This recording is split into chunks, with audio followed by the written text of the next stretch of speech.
Hello everybody, welcome back to another video. I'm hoping you guys are all having a fantastic day. So in today's video, as you can tell by the title, we will be talking about the first snows and frosts that are beginning to occur across the United States and southern Canada. I'll be kind of showing you what the future holds, maybe even potentially, early signs of a first sizable snow system occurring across southern Canada and the extreme northern United States.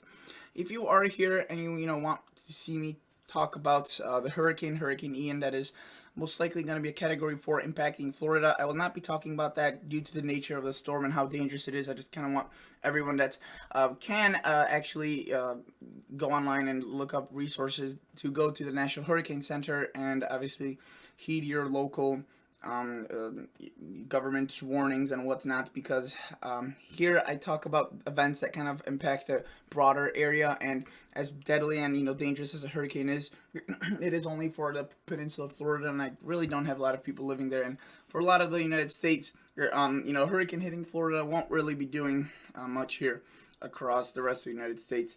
Obviously, portions like Georgia, South Carolina, you'll be seeing rain, but again, I will be mainly sticking to the frost and snows and for today's video. So let me get started on that, and let's start talking about the GFS. So I want to show you a few models. First, let's go back to the new model run of the GFS. And by the way, I actually want to start off with the National Weather Service Weather Ready Nation map, which I was already showing you. Notice that today we already have the whole state of Minnesota either in a freeze or frost warning.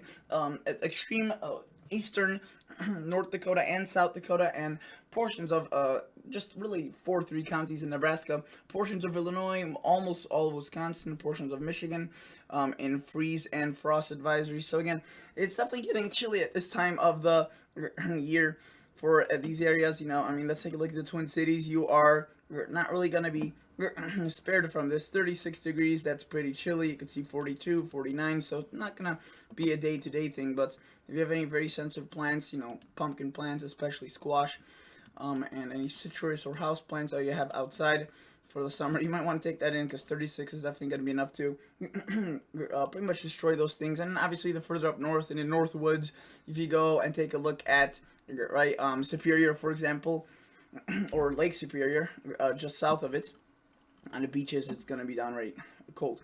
34, you can see a freeze warning, and probably might be even colder just a bit away from the lake, as the winds are going to be down it. Yeah, you can see 27. That's a hard freeze. So that's probably going to be soon, within a month or two, across the rest of the Great Lakes and upper plains. So that's already occurring. We're already seeing a brief cool down that's caused by this the system that is, well, let's just say it's kind of recircling in on itself. There's actually lake effect rain that's going on across these areas, pretty intense lake effect rain in some areas, so that's also pretty interesting to note, and that's bringing a lot of cool air, but that will soon move out. We will be seeing a rebounding of temperatures. Notice there's Hurricane Ian moving into Florida. Will be very slow moving. Some areas will be seeing 15 to 30 inches of rain, so that's definitely something to watch for, especially even further north across Georgia, South Carolina, North Carolina. There could be quite a bit of rain from this system as late as this upcoming weekend, starting in next few days. So it's going to be there for a while, but do note that we're going to have a period of pretty much calm weather elsewhere. Nothing too extreme, but things start taking a turn for something, I guess, interesting, if you will. Notice that the GFS with the new model run starts showing little dips of cold air moving in. And that seems to be a recurring theme. As you can see, by the first week of October, we see this large pool of cool air go pretty far south into the United States, and brings widespread even snow showers across southern Canada, extreme northern United States, North Dakota, Minnesota, also seeing some showers in the form of snow. And later on, you can see that we do have systems, cold fronts that are snowy. Again, it's not going to be enough to keep the whole United States cold. It's going to be temporary, these brief blasts and shots, but that's usually what we see in the fall. It's not these continuous, just very cold air masses that just kind of stay situated. It's still a very fluid pattern, and you can see there could be also a threat for some bigger storm systems growing in the future with, again, potentially powerful storms. That definitely is not excluded. Just to summer. In the fall, we actually have some very nasty, severe weather events, especially across the deep south. And notice behind each one of these systems, there's quite a bit of cool air, and out ahead of it, very warm air. So that was the GFS from the new. Let's take a look at the most recent model run just to show you that there has been a decent bit of consistency with this. And again, regarding the frost, they're already occurring and they have been occurring. And we will see a brief period, a little break, right? But notice there will be some smaller blasts of cool air moving in potentially midweek next week across southern Canada, southern Ontario, I should specify. And do note that the latest model run shows a complete, or almost like a clipper system, that could actually bring a decent bit of snow into Manitoba, Saskatchewan. Brandon could, the city right there in Manitoba, could actually maybe pick up a little bit of snow from that. Winnipeg as well. Notice just north of Thunder Bay. And this thing brings in, again, quite a bit of cold air around that same time the GFS was showing it with the previous model run. Right? So it's been relatively consistent with that. And notice that it doesn't completely blow that pattern away. That cold air kind of stays situated there before in a very long range, potentially more cool blasts coming. Yes, this is very far out at this point, but it goes to show you that we're quickly seeing a changing pattern. A lot more blues showing up, exponentially a lot more blues compared to even just a few weeks ago or just a few days ago what the models were showing. And again, these blasts of cold air will be powerful, and you can see that we're seeing, again, one right now, which is what's causing all those frosts across upper Minnesota and elsewhere. But do note that we will be, again, seeing a period of warmer weather, but not before potentially, again, the first week of October, late week next week. We see that very cool blast of air that moves through, and that could set off kind of like a chain reaction. So there it is again. You can see very, very chilly. Let's take a look at some of these nighttime lows. You can see widespread frost, freezes. I mean, that's getting, down towards St. Louis into the lower 40s, Chicago into the 30s. So, that's going to mark the end of growing season for many, many people. And I know as a gardener, I'm, eagerly watching this.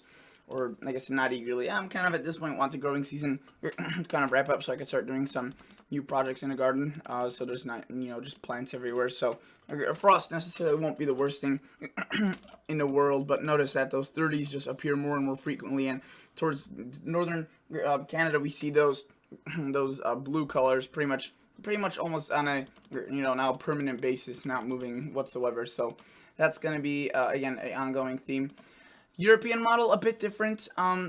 Again, it doesn't go out as far as the GFS, but for the meantime, it does show very similar events, right? We see a warm-up, we see a kind of a calming of the pattern, no big real systems going on. There will be some activity across the west, right? Wyoming, Utah, Colorado, there could be some high elevation snow or some rain, but it's really a weak system. Nothing really ever comes of it. Notice the European does introduce cold shots of air, so for my Canadian viewers, Quebec, Montreal, you could be seeing some pretty decently cold air there. Potentially, again, frost and freezes for your area as well. So that's something to note of.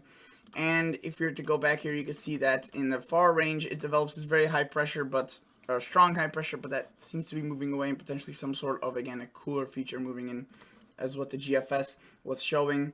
And let's zoom out on a whole continent to see what we have further up north. And yeah, you can see that potentially maybe some cooler air moving in. We'll have to wait and see. The GFS is at a disagreement with the European, but again, it's not. I'm not even talking about that one particular cold blast. It's just a pattern. It's really quickly transitioning into more of a fall and winter one. And even if that one doesn't occur, there will be probably a mid-October. There's only so long that winter or fall, if you will, can be held off. And yeah, so that's definitely a trend that I've been noticing. I do want to note. Let's take a look at a few ensembles. So these are overall temperatures that are kind of predicted by a group of models, not just one model. It's many models combined, and let's see what they're showing. Again, right now we are in a cooler trend across the Great Lakes and Midwest, but elsewhere pretty warm. Again, that will kind of continue. You can see some pockets of cool air have been occurring. Now we are at, you can see there's the hours, there's a rough estimate of time, 29th of September, there's the 30th. Again, the remnants of the cooler air moving in, excluding the cloud cover where Hurricane Ian is occurring. Notice a lot of warm air, potentially some cool air, again, towards Canada right there and into the northeast. And notice that as we push further, it seems that, the heat, this warm signature pattern we had across the east kind of shrivels away. We do see predominantly warm across the west, but some more cool air potentially infiltrating the central and eastern United States. Again, it's interesting how the ensembles are taking note of that. Usually these are have a pretty warm bias, if you will. But again, and you can see towards again the long range it heats back up. So even if it does, even if there are periods of brief cool, I don't think that they will be permanent or anything like that. I still think that this fall will be warm overall. It's just that with each blast, I mean, today I went outside and it just felt like so fall like. It was like the 50s, and it was with this cool weather that we've been seeing. And overall, it's been a pretty warm September, but just these past few days already kind of marked that transition.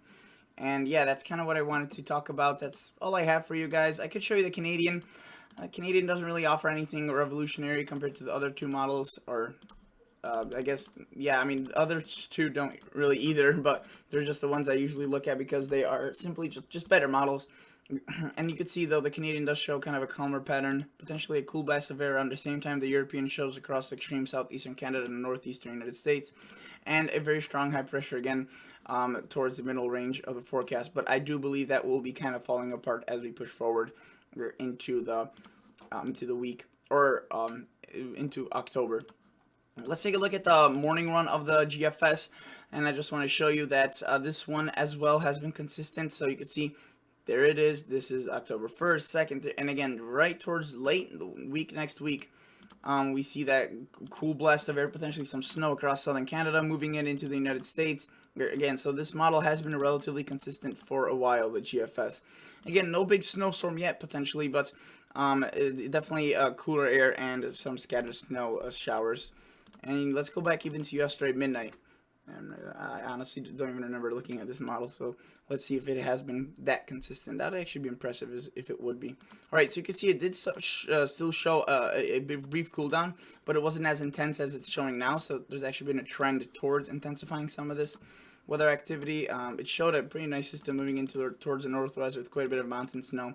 We'll have to wait and see if that actually formalizes. But yeah, for now, that's basically it. That's all I have for you. Thank you guys so much for watching, and I'll catch you all on the next episode. See ya. Bye.